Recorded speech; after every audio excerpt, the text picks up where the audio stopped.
Sonotech cassettes.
जैसा कि आप सभी लोग जानते हैं कि हर साल की तरह इस साल भी हमारे सेनापति और किसी एक प्रतिद्वंदी के बीच मुकाबला होगा और जो भी हमारे जाबाज और वीर सेनापति के साथ चुनौती करने का साहस करेगा और अगर इस मुकाबले में वो जीत गया तो हमारी राज्य की परंपरा के अनुसार उसे हमारे राज्य का सेनापति बना दिया जाएगा। तो देखते हैं कि इस बार हमारे सेनापति से मुकाबला लड़ने के लिए कौन आगे आता है।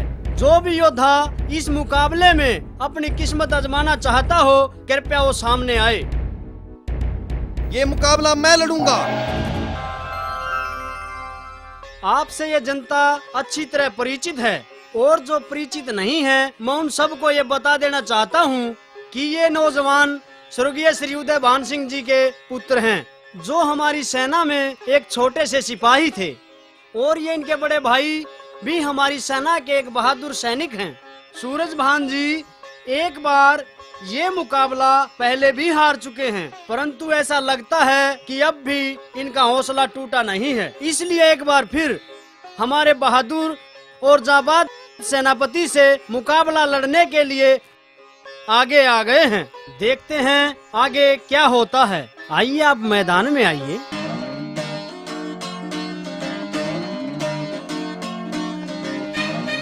विजयी भव।